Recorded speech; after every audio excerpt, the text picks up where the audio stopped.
It's time for the North Idaho Prepcast on IdahoSports.com. That's right. Welcome in another edition of the North Idaho Prepcast on IdahoSports.com, breaking down everything Districts 1 and 2 week in, week out in the state of Idaho. My name is Brandon Baney, and for the second week in a row, we're joined by Christian Weaner. Christian, thanks for coming back. Yeah, thank you for having me back. I'm glad, even with all my mispronunciations last week, that you decided to bring me back in for a second go around. So I appreciate it. Yeah, definitely. We're glad to have you back. You're really plugged into what's going on up there in North Idaho. Again, Christian is a new member to the IdahoSports.com team this year. He's doing some writing for us. He writes the weekend preview each week. You're going to start broadcasting for us soon, coming up on the schedule for North Idaho game night as well. And again, remind people of your background, where do you live, and what you do. Yeah, so I live right now in Bonners Ferry, Idaho, up here at the very northern part of the beautiful state of Idaho. And I just moved here a couple months ago. My wife's family has lived out here in Idaho for about 7 or 8 years now. But my wife and I went to school in Virginia. Grew up in Pennsylvania. But yeah, when I was in Virginia at school, I studied journalism, got a degree in that, did a bunch of sports broadcasting and writing for some different outlets there. And so came here and kind of just got plugged in with IdahoSports.com and really enjoying being involved with all the stuff going on up here in North Idaho. Well, we're glad to have you aboard as a new member to the team. Your work is outstanding thus far, and will only continue to be, I'm sure. So let's dive right into it. We got a full rundown of things to get to. We'll start with football. Last week, there was a lot of big games that we could talk about, but I think the biggest story was at the smallest level, ironically enough. The 1A D2, the Kendrick Tigers took on Oakley in a battle of defending state champs. Kendrick, the defending 1A D2 champs. Oakley, the defending 1A D1 champs. They met for a neutral site game in Cambridge, which is where Tri-Valley plays their football games over in western Idaho. And this was a wild back and forth affair. And Kendrick gets the late game victory, 52-48. This was a fun game. Oh yeah, it was super exciting game to watch. I know I tuned in a little bit because it was kind of in that earlier slate there on Friday last week, and so I got to see a little bit at the beginning of the game. But man, reading the write up on it was just such a back and forth affair, and a huge win for Kendrick. I mean, they're the 1A D2 level, so even a smaller school than Oakley at the 1A D1 level. And I mean, to come out and get that win is really huge. That again, Kendrick's coming off of the state championship last year. They only lost one player, and now to beat presumably the best team in 1A D1 this year. I mean, I don't know that anyone's going to be able to stop Kendrick if they can stay healthy and continue playing the way they have so far this season. Definitely. That was a game that we had on IdahoSports.com. So fans were able to tune in and watch. And yeah, the kickoff got moved up. It was supposed to be 6 o'clock, got moved up to 4 o'clock because then the officials for that game had to go somewhere else to do a second game that Friday night. So that's what happened there. Kendrick took the lead with 42 seconds to go. Ty Kep finds Jagger Hewitt for a 10-yard touchdown. And then they get an interception to seal the game basically on Oakley's last drive. Kep, 294 yards, 5 touchdowns through the air, 149 yards, 2 touchdowns on the ground. He just does it again. And Jagger Hewitt also had a very nice game receiving wise, 11 catches, 192 yards, 3 touchdowns. Can anybody stop this Kendrick offense this year? I honestly, I don't think so. I mean, you look at Oakley last week. I mean, they played Prairie, who normally has a very solid offense, and they shut them out. And then this week for Kendrick to come out and put up 52 points on them, I mean, that's huge. And even defensively too, I know you mentioned Jagger Hewitt there, his receiving stats. He was the one who had that game-winning interception there at the end too. So, I mean, and Oakley has the Hornets have a great offense too. So, I mean, you know, I think that Kendrick's looking very good so far this year, and I honestly don't see anyone stopping them, like I said, if they can stay healthy the rest of the way. Yeah, it'll be fun to watch them as they continue to progress. They're playing an out-of-state opponent this week, Wilbur Creston Keller. I think I said that. It's a mouthful to say, but the out-of-state opponent for Kendrick this week, and we'll see how they do. Let's swing all the way up to 5A now, where you had Coeur d'Alene hosting Sandpoint, the 5A Vikings, the 4A Bulldogs. This was a really close game. Last year, Coeur d'Alene won the contest, and for the second year in a row, the Vikings turned back the Bulldogs 27-15. Yeah, no, that was a great game too. I mean, you feel for Sandpoint 0-2 to start the season, but I mean, it was a really good game with Coeur d'Alene on Friday night. I know it was kind of back and forth for the most part. There was some big plays that the Vikings made. I know Sandpoint took an 8-6 lead with about less than a minute left before the half, and then the Vikings just went on the 2-minute offense, came all the way down and put one in the end zone, took a 13-8 lead at halftime, and then they jumped out, and there was some costly plays for Sandpoint that kind of cost them. I know that they were driving down 20-15 in the fourth quarter, and they had first and goal at the 2-yard line, and the Vikings stopped them, and then the Vikings went on their own 96-yard touchdown drive that basically sealed it for Coeur d'Alene. So huge win though for Coeur d'Alene. I mean, coming off 2 losses against 2 of the best teams in the state the first 2 weeks, to be able to get a big win over probably one of 4A's best teams, and now they have a bye week this week to kind of relax before they have to play a good Lakeland team coming up after that. So yeah, I was really encouraged by Jamison Kizar, the quarterback for Coeur d'Alene, 216 yards, 3 touchdowns. You know, the first 2 games, Rigby and Rocky Mountain, those front sevens are fierce, and he struggled with pressure and throwing under duress. And I mean, Sandpoint also has a really good front seven, so he was able to stand in this time and deliver and played really well. And to your point about Sandpoint, I think they're still working out the early season kinks, right? There's been some penalties, and there's been some, execution type stuff. The problem is that, they're trying to figure these things out against 2 really good teams, Alta, Utah, and now Coeur d'Alene. But Sandpoint, I think, is going to be totally fine, even though they're 0-2. Yeah, I was gonna say Sandpoint's 0-2, but I saw the state rankings just came out today. We're recording on Wednesday, and they're still ranked number 4 in 4A in the state. So they'll do all right. Yeah, 4th in the coaches poll, and I can't remember where the media poll was. I vote in the media poll every week. I still had Sandpoint number 2 in my top 5 for 4A. Yeah, I think they're fine. One note on that, I don't know who did it, but one person did not vote for Kendrick as the first place vote for the 1A D2 level. I'm assuming it wasn't you, but no. I thought that was that was a little bit of a slight there to the Kendrick Tigers. No doubt. And let's just say that my top 5 a lot of weeks differs greatly from what the top 5 is presented consensus wise. So it's just, well, you see all the teams throughout the state. Some of the writers probably just see just their area more than other areas. So yeah. Right. Yeah. So yeah, there's a little give and push and shove with that. But anyways, so Sandpoint was number 2 in my personal top 5 for the 4A ranks.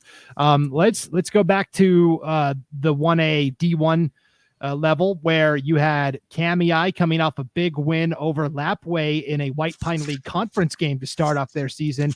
They had to host Raft River, the 1A D1 runner-up from a year ago. They ended up losing 46-20, but I'll tell you, I just talked to Raft River's coach, and he came away very impressed with Cami, and he said, if we saw them again down the road in the playoffs, it wouldn't surprise me in the least. I mean, yeah, the Cubs showed last week what they could do with that big win over Lapway to start the season. And so I think, obviously that's a tough loss, but again, they'll bounce back. They're going to be one of the better teams. They're going to compete in the White Pine League there and everything. And so, yeah, I'm not too worried about that loss there. I mean, Raft River, again, is one of the top ranked teams in the state as well. And so, you're going to, it was a tough game. They came out, the score probably looks worse than what it actually was. And so, I'm sure the Cubs will be fine this year and do well. Yeah, and for Cami, the fact that they already beat Lapway, a team they're going to be competing with for playoff positioning or White Pine positioning, is a big feather in their cap. And hosting Raft River ultimately isn't going to do much in terms of their max preps ranking. It might actually help them out a little bit as we go down the line.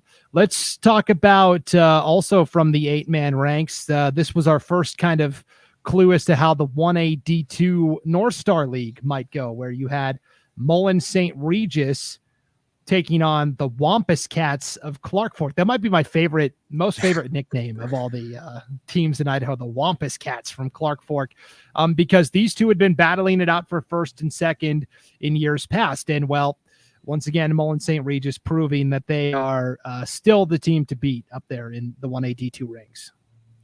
Yeah, no, that was a great win for Mullen St. Regis over Clark Fork. A close game too. I mean, I know we said last week Mullen St. Regis had lost their opener, but it was against a really great team from Montana, and so to come back and bounce back and get that first win's huge. I know, especially in that division, they kind of every team plays each other twice, I believe. So to get that first win over the Wampus Cats, as you said, is huge for them. I know for some individual players, Caleb Ball threw 4 touchdowns, and 2 of them were caught by wide receiver Blake Layton. And so, some good individual performances there, and a big win for them. For Clark Fork, they turn around and they play against Wallace, who's 2-0 to start the year, and that's huge for both of those schools because, again, if you want to win the North Star League this year, you're going to have to beat each other up, and so whoever wins that will have a big leg up in trying to match Mullen St. Regis in the division there.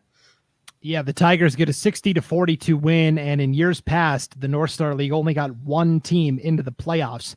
So like last year, Clark Fork was like 6-3 and very deserving of a playoff spot, but because the 1AD2 bracket is all predetermined, only one team got to go, and that was Mullen St. Regis. This year, the North Star League gets 2 bids. So this game Friday between Wallace and Clark Fork could give us an early indicator on who that second playoff team might be. It's going to be a big matchup for sure. We'll keep an eye on it.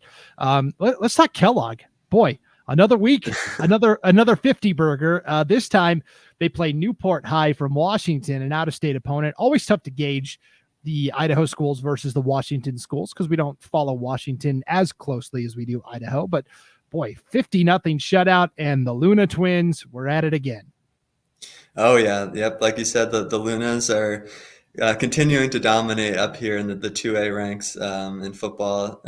Ripley threw 6 touchdown passes, 5 of them to his brother Colby. So, I mean, the 2 of them just playing pitch and catch all day. They've been putting up some points, like you said, 50 points last week and win over 4A Moscow. And then this week to come back and get another 50-0 win is pretty good. And yeah, I was just looking down through Kellogg's schedule a little bit. I know they play some Washington schools again. I don't know quite as much about, but I could definitely see them running the table this year going into the playoffs, just the way that they're playing so far to start out. Yeah, and it's not just Colby Luna. Varick Meredith is a great receiver as well. They've got weapons galore, and they all play both ways, so they all contribute defensively to that Kellogg success as well as they pitch the shutout. Let's touch on a game that happened Thursday night. Lakeland hosted Columbia in a non-conference game, and the Hawks got a 35-10 victory. Lakeland is now off to a 3-0 start, which is pretty impressive. Yeah, 3-0 for the first time since 2014 for the Hawks. Great way to start the season. We know we talked last week. They got the big rivalry win over Lake City to come back and, in a short week, get a huge win at home like that. I know I read the write-up. There are definitely some things they could still learn from that, but you're always going to learn. You'd rather learn some lessons in a win than a loss. And so to start out the year 3-0 is huge. I know this week they're going to be playing West Valley on the road at another Washington team there. But then in the following week, they're going to be hosting Coeur d'Alene, which that's going to be a huge matchup. And so, that's it's very important for Lakeland to continue the streak that they have going on right now and continue that momentum because they're going to have some big games coming up in the IEL with the 5A teams and the 4A, obviously with Sandpoint down the road. Definitely. And then we had a ton of teams start the year with a loss and rebound and get their first win of the year. I'm going to list them all, and then you tell me which one stood out the most to you. So Timberlake beat Shadle Park High from Spokane, Washington, 30-27 in a late come from behind win. Deary shut out Kootenai 78-0. You had Lake City defeat the Raymond Comets from Alberta, Canada, 36-22. Priest River shut out Medical Lake, Washington, 28-0. Post Falls defeated Timberline from Boise, 34-6. Which of those was the most impressive? Oh man, that's tough to say. I mean, there's a lot of a lot of great wins there from that bunch. Just a couple highlights from those games though. Priest River, that was a big win for them. Just they're down in the 2A ranks now. I know that they're hoping to compete for a playoff spot this year potentially, and so to get a nice shutout win like that to start the year is a good confidence boost. And I think we're going to get a good telling of the Spartans. They host Newport, who is the team that Kellogg just shut out 50-0. So I think that could be a good litmus test to see, how good are the Spartans? Can they compete in the 2A Central Idaho League? But I will say some of the other wins though. Timberlake, I just wanted to mention this just because I thought it was really funny. That they have two players, Vaughn Higgins and Hunter Higgins. I don't know if you know if they're brothers or related or not, but they both really carried the load, no pun intended, for the Tigers in that win. 31 carries, 142 yards, 3 touchdowns for Vaughn Higgins. He also kicked 3 extra points and had a 24-yard field goal in the win. And then Hunter Higgins, who also is a standout basketball player for the Tigers, 17 carries, 94 yards, and a touchdown. And I love this quote from head coach Kelly Amos. He said, "The engineering firm of Higgins and Higgins." That's who led them in that win over Shadle Park. So a good win for Timberlake. I will say though, I think maybe the performance of the week could have been for Post Falls. They got the big win over Timberline from Boise, and running back Jake Bustamante had 5 touchdowns, all of them on the ground for Post Falls, and that tied a school record in that win. So I think that those are some good performances there, and it's hard to pick one that's the best, but there you go. There's some highlights. Well, I'm going to make you do the same thing now with some of the teams from District 2. Lapway beat Timberline of Weippe 82-18. We talked about Deary shutting out Kootenai 78-0. You had Potlatch defeat Genesee 90-40. I'm still trying to wrap my head around that one. Lewiston defeated Capital 52-21, and Prairie defeated Troy in White Pine League action 68-32. What stood out from those contests? Again, yeah, some great wins for some teams. I mean, the 90 points dropped by the Potlatch Loggers really stood out to me as just, that's a statement right there in your first game of the year. They put up 30 points in the second quarter and 30 points in the fourth quarter. So, some just huge stats. I know IdahoSports.com, we put out the 3 stars for 8-man football. One of those this week was Wyatt Johnson for the Loggers, 17 carries, 229 yards, 4 touchdowns on the ground. But then his defensive line also is quite impressive. 17 tackles, including 4 tackles for loss and an interception. So, both sides of the ball, he just absolutely dominated for Potlatch this week. But like you said, a lot of teams had some good wins there. For Prairie to get a win, that's who Prairie and Potlatch play this week. I think that's going to be a really good game for both teams. Seeing what Potlatch did that last week, and then Prairie kind of bouncing back from their first loss to Oakley with a nice win over Troy. So I think that'll be a good matchup to look for this week. Yeah, you mentioned the 30-point quarters for Potlatch in the second and fourth, and I believe each quarter was like a 30-6. They outscored Genesee 30-6 in the second and 30-6 in the fourth. There's something ridiculous. It was really quite a spectacle for sure. So yeah, the White Pine, and that's kind of how the White Pine League is. It's like the Big 12 in college football. There's a lot of shootouts. Even like Clearwater Valley beat Logos 68-58. Like those are pretty common up north in the White Pine League. So if you like offense, that's definitely the league for you. Let's look ahead to what's coming up this Friday. Let's start with a game. So we already talked about Wallace and Clark Fork. That's going to be an important battle up in the North Star League.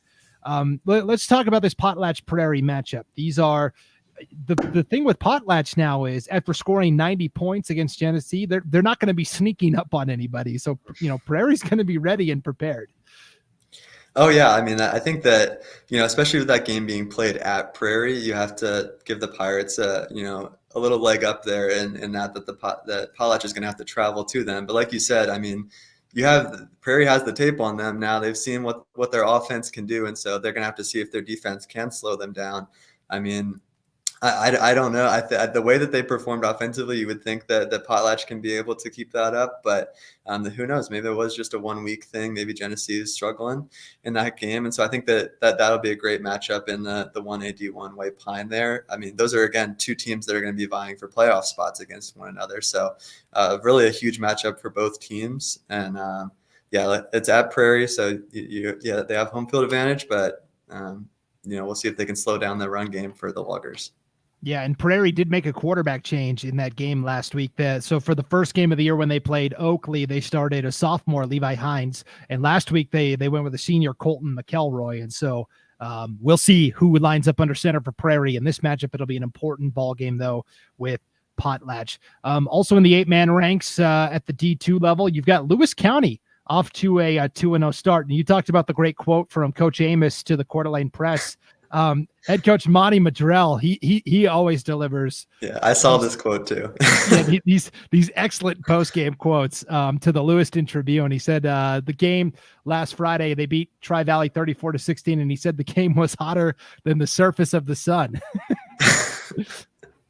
Yeah, I know they were dealing with some temperatures nearing or around triple digits there. I think that I believe the game was played at Nez Perce. I could be wrong. Yeah. But yeah, so they had some hot temperatures, but I mean, they also had some hot play from their quarterback too. Ty Hamby, he accounted for all 5 of the Eagles' touchdowns in that win, four of them on the ground and 1 through the air. And yeah, they're going to be back at Nez Perce again this Friday with a good game against Council. So I think that'll be another good matchup. But yeah, a great way to start the season for Lewis County with starting 2-0. So we'll see what they can do the rest of the year. Yeah, Ty Hambley is such a great athlete, and Coach Madrell also singled out the offensive and defensive linemen that help the skilled players make those plays. Another quote to the Lewiston Tribune, he said they, quote, did business. Yeah, I got to love Coach Madrell there. So, yes, Lewis County 2-0. They are hosting Council, the preseason favorite from District 3. So this will be a big measuring stick game for the Eagles to see, just where do they stack up in the 1A D2 hierarchy. They're in the same conference as Kendrick, and I don't think Lewis County's going to knock off Kendrick for the league title, but 2 teams do make the playoffs, and Lewis County's got a great chance to get that second playoff spot after just missing out a year ago. So I know they're definitely motivated to get back to the postseason. Also in the 8-man ranks, the game that's going to be on IdahoSports.com this Friday night, Clearwater Valley in the D1 ranks is going to make the trip down to Notice to play the preseason favorite from District 3. This will be a good battle for Coach Alan Hutchins and the Rams. The Rams are off to a 2-0 start.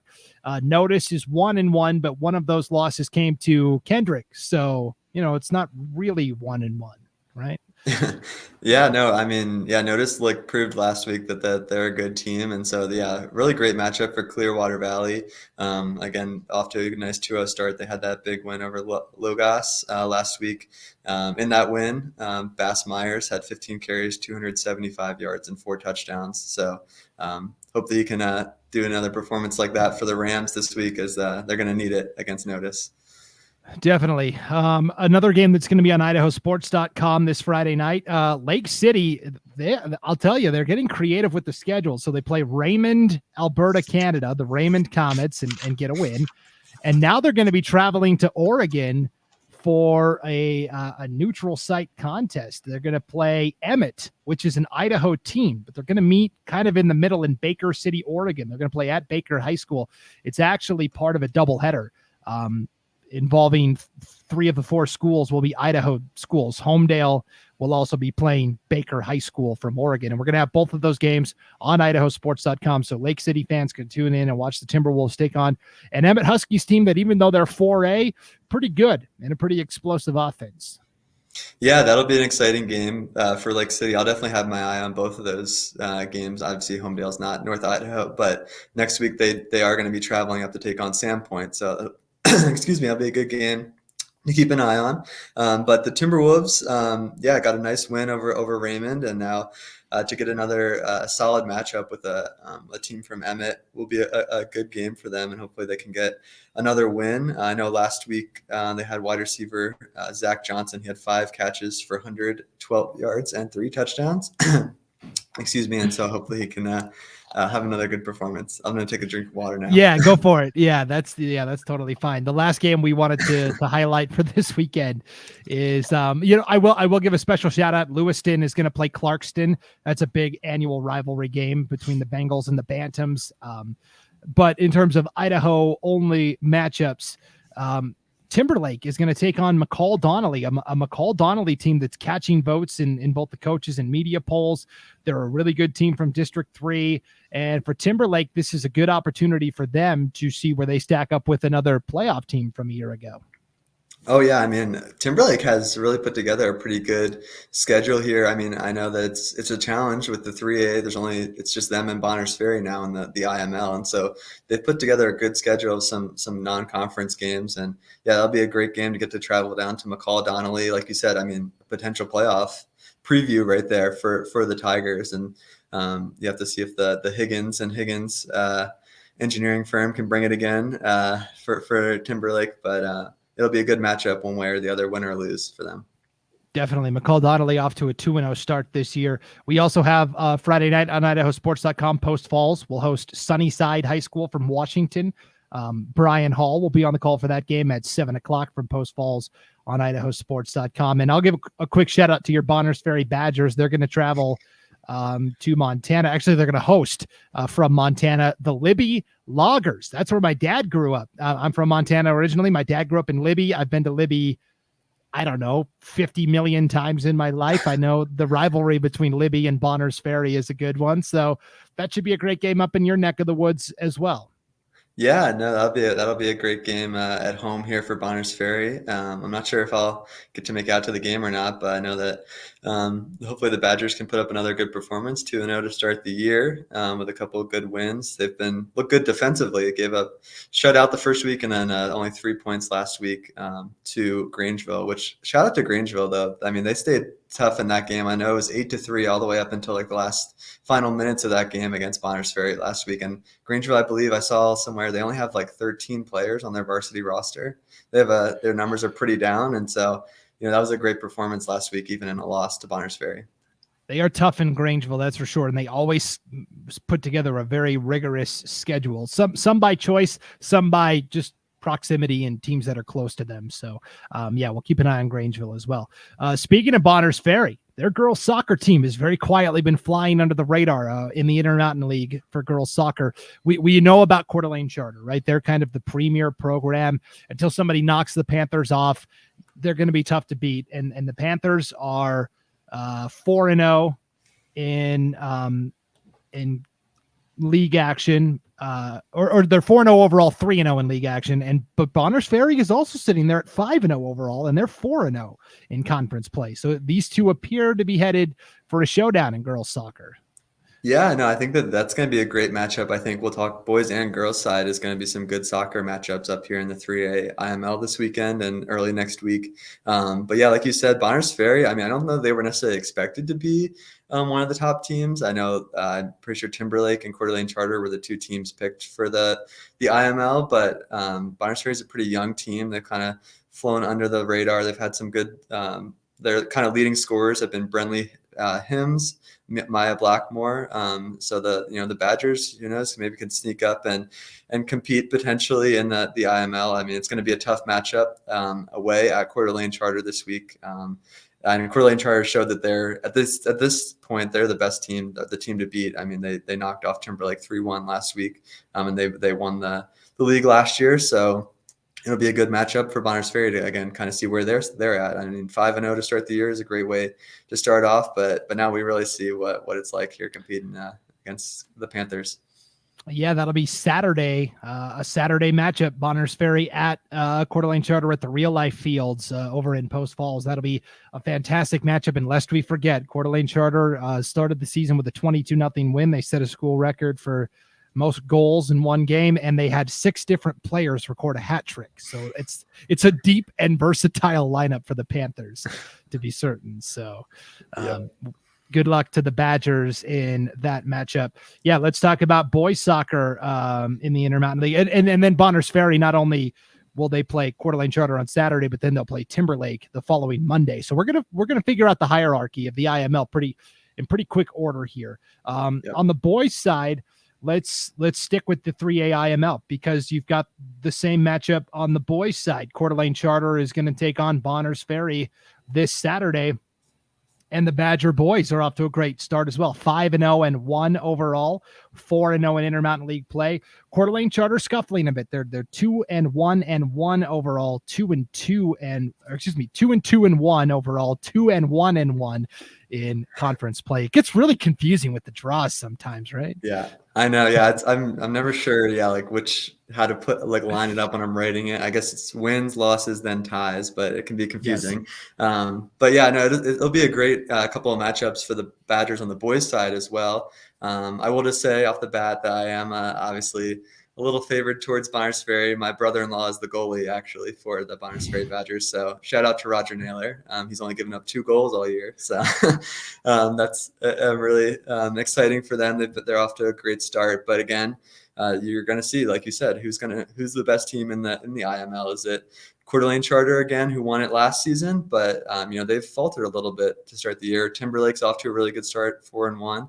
And so Bonners Ferry will play both teams, first Coeur d'Alene Charter Saturday and then at Timberlake on Monday. And so really some great matchups that I'm really looking forward to. I'm hoping to be at both of those games just to see both of them in person. And so I'm excited to see. I know so far, like you said, Coeur d'Alene Charter, they lost to Timberlake last week by a score of 4-1. So Timberlake looked pretty dominant in that game. Hayden Jones scored a couple goals for the Tigers in that game, and then Coeur d'Alene Charter also got a draw against Orofino, which I just wanted to give a shout out to the Maniacs too, because they're actually a co-ed team. They don't have enough for girls and boys, and their back line of defenders are all girls, and they are really good. Like honestly, probably I've gone to almost all the Bonners Ferry games this year. Probably some of the best defenders I've seen play so far this season.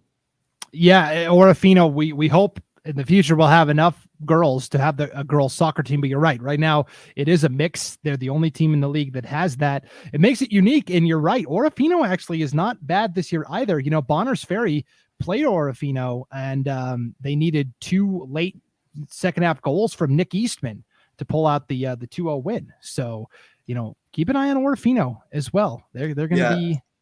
Yeah. Mm-hmm. I was telling my father-in-law, I was like, Orofino's that sneaky team. You don't want to necessarily face them in the first round of the playoffs. They could, I could very easily see them knocking off any of the top 3 teams. They played Bonners Ferry tough. It was 2-0, Timberlake 3-0. So it was another close game. And then they tied against Coeur d'Alene Charter. So they definitely have showed that they're a contender this year in the 3A IML. Definitely. Let's go to the 5A, 4A Inland Empire League. Girls soccer, you had Sandpoint beat Moscow. They got revenge after getting upset in the district championship last year. Sandpoint was undefeated. That league only gets 1 team to state. Moscow happened to, despite being heavily outshot by Sandpoint, Moscow found a way to knock off the Bulldogs and go to state instead. Sandpoint got revenge, and then Moscow turned around and beat Lewiston on Saturday, which was impressive. And then on the boys' side, Coeur d'Alene and Sandpoint battled to a 0-0 draw last Thursday. You don't see that often in high school soccer, and both teams continuing to look really impressive in their respective classifications.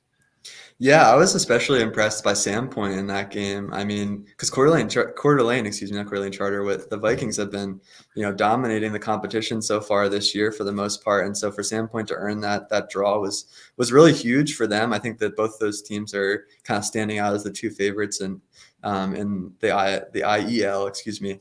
And so I think that was a good game. And then coming up this week, the Vikings are going to be playing Moscow, who's 3-2 on Thursday, and then the Bulldogs, Sandpoint's going to be hosting Lake City, who is off to a 3-1-1 start. So the Timberwolves, are a competitor there in the IEL as well. So that game's on Saturday between Sandpoint and Lake City. So definitely some good matchups. But that was really, I was intrigued to see that result there with Coeur d'Alene and Sandpoint with the 0-0 draw. We'll see kind of how those 2 teams shape out the rest of the way.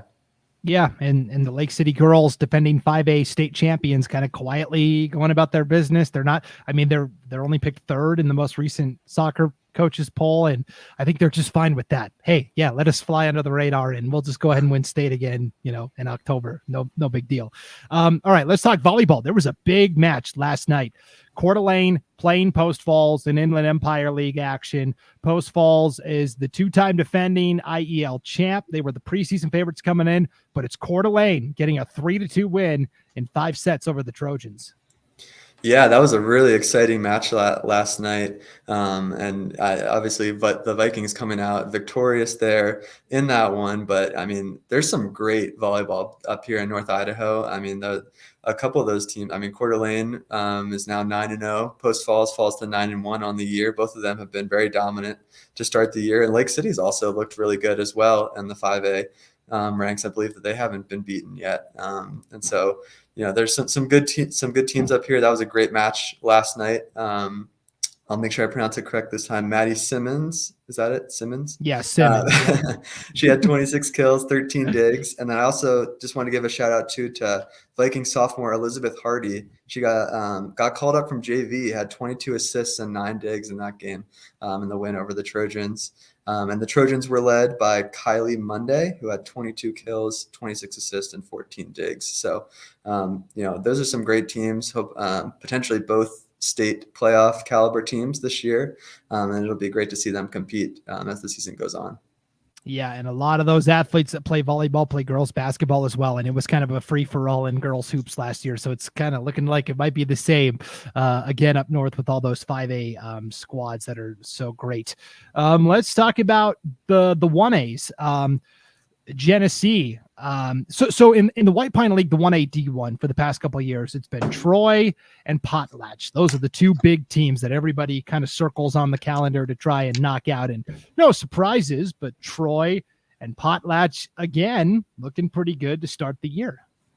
Yeah, no, there's, all three of them, Potlatch, Troy, and Genesee, are all really off to great starts so far this season, all undefeated in regular season play. I know some of them have lost some games in the different tournaments they've competed in, but as far as regular season play, all of them have yet to lose a match. And so we have some really great matchups with them coming up this next week too. I know Potlatch is going to be playing at Troy on Monday, and then also Genesee, the Bulldogs, are going to be at Troy on Tuesday. So that'll be back-to-back days with some good matchups there for the Troy Trojans. But the Troy Trojans also do have a big tri-match too at Orofino this weekend. They're going to be matching up with the Maniacs and also Horseshoe Bend, who was the 1A D2 champs last year. So that'll be some good matches to see where they're at this year. That Horseshoe Bend team is legit. They could beat 5A teams. They're that good. So that'll be a great test for Troy coming up this weekend. You're right. And then at the 1A D2 level, St. John Bosco has really emerged as in volleyball the last couple of years. Really, Deary has been kind of the premier team in the 1A D2 White Pine League. And here comes St. John Bosco out to a hot start. They had conference wins over Timberline and who was the other team they beat in conference play? Oh, I just had it pulled up. It wasn't Highland, was it? Yeah, it was. It was Highland. You're right. Okay. All right, so they beat Highland and Timberline. They're off to a 2-0 start in league play. But then last night they played Deary, and this one goes the distance. It goes all 5 sets, and Deary picks up the 3-2 win. This was an exciting match as well. Deary won 23-25, 25-20, 25-22, 25-27, 15-7. So St. John Bosco down 2-1, had to go extra in the 4th set. They win at 27-25 to send it to the 5th, but I think they just ran out of gas. And so for Deary, showing again that maybe they're the team to beat, but the Patriots of St. John Bosco also looked good. At one point in the match last night, Trinity Wood racked up 10 consecutive points in service for the Mustangs. So that White Pine League, the gap may have closed between Deary and everyone else. Yeah, no, there'll be some good competition there in the White Pine. I know, like you said, St. John Bosco, the Patriots off to 2-1 with that loss last night, but got some good wins to start the year. Kendrick's also 2-1 to start the year as well. So some good competition there in the 1A D2 ranks, and there'll be more good volleyball to keep track of the rest of the way. Definitely. There's so much good quality competition going on up north, and it's hard to get everything jam packed into a 30 to 40 minute Prepcast each week. But Christian, I thought we did I knocked him off the screen. I did so good, I kicked you off. Now I bring you back in. We did a great job running through it all. I thought we got to as much as we possibly could. Yeah, no, that was great. Thank you again for having me back this week. I'm enjoyed being on here. I'm always available in the bullpen if you need me. So yeah, it's great to be part of this, and exciting I'll keep following all the North Idaho games and everything, so we can keep track and be here if you ever need me to step in again. Certainly, we might have you on retainer. Our normal North Idaho expert Ryan Skaggs should be back next week. Although, last year he missed like 6 weeks in a row. He got COVID and it was really bad. And hopefully he doesn't get COVID again. Hopefully nobody gets COVID ever again, but we'll keep you on retainer, Christian, just in case. All right. Sounds great. All right. Well, thanks for tuning into the North Idaho Prepcast, everybody. And again, if there's a story, a team, an athlete that you want us to feature or to talk more about, send me an email, Brandon@IdahoSports.com, and we'll break down whatever you want us to break down. So, all right, for Christian Weaner, I'm Brandon Baney. We'll see you next time on IdahoSports.com.